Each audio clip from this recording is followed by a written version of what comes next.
آج کل drama industry میں دیکھتے رہے کہ پہلے بی پی ٹی وی کے زمانے میں ہم دیکھتے تھے کہ جتنی بھی ایکٹریسز ہم دیکھتی تھی وہ کہیں نہ کہیں دوسری پروفیشنل تعلیم بھی حاصل کر کے آئی ہوتی تھی. کوئی انجینئر تھا, کوئی ڈاکٹر تھا, اور اب بھی ہم دیکھ رہے ہیں کہ بہت ساری ڈاکٹرز, انجینئرس اور اب تو پائلٹس بھی ایون جو ہیں وہ ڈرامہ انڈسٹری میں اچھا نام بنا رہے ہیں, اور ڈرامہ انڈسٹری میں ہوتے ہوئے پائلٹ بھی بن رہی ہیں. جی بالکل, بلکہ پہلے تعارف آپ کا کرا دیتے ہیں. ہمارا چودھری ہمارے ساتھ موجود ہیں, تو آپ یہ ذرا تصویر بھی ان کی دیکھ لیجئے کہ کیسے ماشاءاللہ زبردست قسم کے یونیفارم میں ملبوس ہو کے اب وہ ٹریننگ وغیرہ تو انہوں نے حاصل کر لی ہے, اب وہ کمرشل پائلٹ بننے کی تربیت حاصل کر رہی ہیں. اچھا, یہ جو تصویر ہے یہ صرف زمین کی ہے, جہاز اڑاتے ہوئے ایسے نہیں بیٹھ سکتے. بالکل جی. تو ہمارے چودھری ہمارے ساتھ موجود ہیں. ہمارا ویسے کہا جاتا ہے کہ جو اڑان ہوتی ہے کہ جناب یہ تو اداکاری کے شعبے میں اس کی اونچی اڑان ہے, تو آپ کے لیے تو پریکٹیکلی کہا جا سکتا ہے کہ جی اس کی تو ویسے بھی اونچی اڑان ہے, یہ تو طیارہ اڑا رہی ہیں. کیسے ایکسپیرینس رہا اب تک؟ آئی لوڈ اٹ, کیونکہ مجھے پیشن تھا کہ مجھے کمرشل فلائنگ میں جانا ہے, اور جب وہ چیز جو آپ سوچتے ہو آپ پریکٹیکلی کر رہے ہوتے ہو, الحمدللہ بہت خوش قسمت سمجھتی ہوں اپنے آپ کو کہ اللہ پاک کا اتنا کرم ہے کہ جو سوچا جو چاہا اللہ پاک نے وہ دیا. تو ہمارے اس میں آف کورس فیملی کی سپورٹ بھی بہت چاہیے تھی, بیکاز فلائنگ سیکھنا مطلب پائلٹ بننا یہ کوئی آسان چیز نہیں ہے. You need captain for it, آپ کو پیسے چاہیے ہوتے ہیں. بالکل. اچھا, اس کے ساتھ ایک نا بہت مزے کی سٹوری ہے. میں اپنی فیملی کو کافی منا رہی تھی, بٹ دے ور لائک کہ پاکستان میں ایویشن کا اتنا فیوچر نہیں ہے لڑکیوں کے لیے. تو انہوں نے کہا نہیں, ابھی جو ہے نا تم پہلے میڈیا کا تم ساتھ کر رہی تھی, تم کر لو. بیسکلی میں نے ماسٹرز بھی کیا ہے. انہوں نے کہا نہیں یار پڑھائی پہ فوکس کرو, چھوڑو کیا تم نے ٹریننگ کر کے کیا, اگر مطلب تم نہ جا سکی ایئر لائن میں. تو میں نے کہا اوکے ٹھیک ہے. ایک شو میں انوائٹ کیا گیا اینڈ دے آسکڈ می کہ آپ شادی کب کریں گی. اچھا, میں نے وہاں پر ان انٹینشنلی بول دیا کہ پائلٹ سے کروں گی, اور وہ اتنی چیز ہٹ ہو گئی کہ ایون لائک ابھی تک بھی میں کہیں جاتی ہوں نا تو اسی لیے کمرشل فلائنگ میں. اچھا, ابھی میں نے کیپٹن کی بات کی تو میں دیکھیں کیونکہ آپ نے انگلش لٹریچر میں ماسٹرز بھی کیا, سو یو نو میں پاکٹ کیپٹن کی جب بات کرتے تو ایگزیکٹلی پاکٹ کیپٹن سے کیا مراد ہوتی ہے, پیسے کی مراد ہوتی ہے اس سے. اچھا, لیکن یہ دو بڑی مختلف چیزیں ہیں. کہاں مطلب فلائنگ کا پیشن, کہاں ایکٹنگ کا پیشن؟ میں نے وہی مینشن کیا نا کہ لائک میں نے اپنی فیملی کو پہلے منا رہی تھی, اور وہ لوگ کہہ رہے تھے کہ نہیں پاکستان میں فیوچر نہیں ہے. بٹ جب ایکٹنگ سٹارٹ کی چیزیں کی, میں نے وہ لائک کہ نہیں یار اب میں تھوڑا بہت خود کو سپورٹ کر لوں گی اگر آپ لوگ نہیں کریں گے. وہ لائک نہیں ٹھیک ہے ہم کر لیتے ہیں, تم پڑھ لو گی, کیونکہ میں نے جو فیلڈ چوز کی ہے اس میں آپ کو تھرو آؤٹ پڑھنا پڑتا ہے. یہ نہیں کہ لائف کے کسی حصے میں, بیکاز چیکس ہوتے ہیں فلائٹ میں, اور ہمارا دونوں فیلڈ جیسے ہیں اشفاق, صبح 10 سے لے کے رات 10 بجے تک ان کے روٹینز ہوتے ہیں ڈرامے کی. اور یہاں پہ کتنا پڑھنا ہے.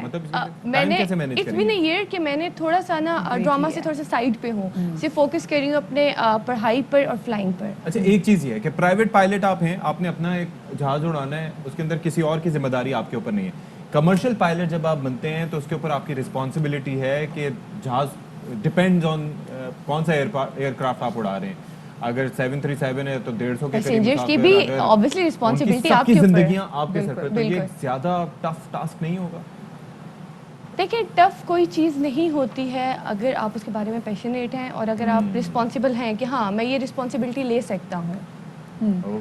صحیح. اچھا, آگے جا کے کیونکہ دیکھیں جو آپ کمرشل فلائنگ میں بھی جانا چاہتے ہیں, سو وہاں پہ بھی it's very time consuming. There certain hours جو آپ کو کمپلیٹ کرنے ہوتے ہیں, نیند کے آپ کے علیحدہ ہوتے ہیں, ہیلتھ کے ایک چیز جو ہے نا وہ آپ کو اپنی مانیٹر کرنی پڑتی ہے, ورنہ آپ فلائنگ نہیں کر سکتے. دوسری جانب جو آپ کے جو شوبز کے انڈسٹری کا جو وہاں پہ اگر آپ کو ٹائم دینا پڑے گا, وہاں نیند نہیں ہوتی, صبح 10 سے لے کے رات 10 بجے آپ بہت بزی رہتے ہیں, مطلب آپ گھر میں نہیں ہوتے, تو کبھی کسی چیز کو خیر آباد کہنا پڑ گیا اگر خدا نہ خواستہ ہمارا, تو کس کو کہیں گی؟ میڈیا کو. لیکن فلائنگ کا پیشن نہیں چھوڑیں. بالکل. اتنی محنت اس میں کی, کتنا ٹائم لگا ہے یہ بتائیں. اچھا, میں نے یہ بیسکلی اسٹارٹ کیا تھا مارچ میں, مطلب میں نے مارچ میں اپنا میڈیکل کروایا تھا پراپر لاسٹ ایئر. اچھا, لاسٹ ایئر جی 20 میں. تو پراپر ایک میڈیکل ہوا, اینڈ دین اس کا پروسیس اسٹارٹ ہوا. Then I had to wait, because پہلے مجھے تھا کہ مجھے باہر سے کرنا تھا, بٹ کووڈ کی وجہ سے سب کچھ بند ہو گیا. پھر پاکستان میں نے دیکھا کہ سب سے بیسٹ فلائنگ اسکول کون سا ہے, and it was Air Eagle, because air force کا ہے. تو آبویسلی آئی نیو کہ یار یہاں پہ جو ہے بہت اچھا ٹریننگ ملے گی. چلیں جاتے جاتے